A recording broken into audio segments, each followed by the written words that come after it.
Welcome to episode 3. Every day in the month of March, I'm going to run a 5K and I'll provide a quick tip to bring awareness to TBIs, as the month of March is TBI awareness.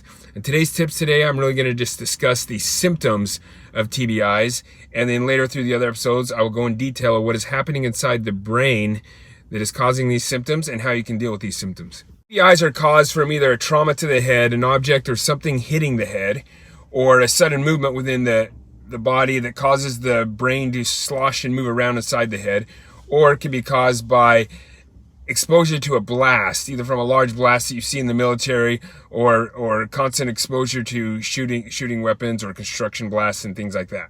Most common symptoms felt from a TBI are cognitive issues, headaches, irritability, trouble sleeping, and PTSD.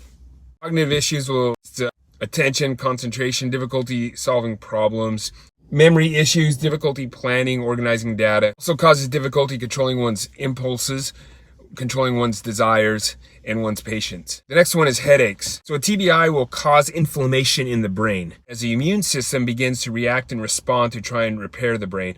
This is happening.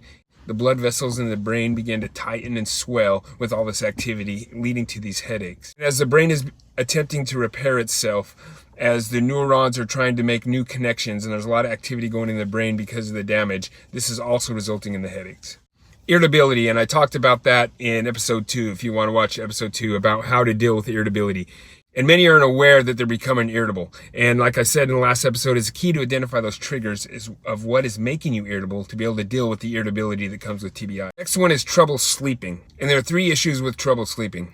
One could be a pain-induced insomnia. You're having trouble sleeping because you have this constant throbbing headaches in your head. I know when I would sleep and I had my head on the pillow, I could feel like a vibrating heartbeat in my head, and it hurt so bad it was hard to sleep. The next is difficult to sleep because brain, some of these circuits and neural pathways that are used to induce sleep may be damaged, and so it's harder for you to fall asleep. Additionally, the parts of your head, like your sympathetic nervous system that is real active, it's hard to quiet that part and allow the rest and digest and the sleep patterns to begin because they have been damaged. Third thing that makes it difficult to sleep could be PTSD.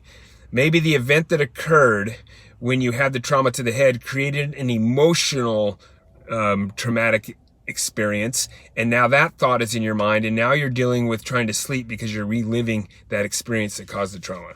These are my tips today for day 3, and what these symptoms are. So cognitive issues, you're going to have headaches, you're going to have irritability, and trouble sleeping.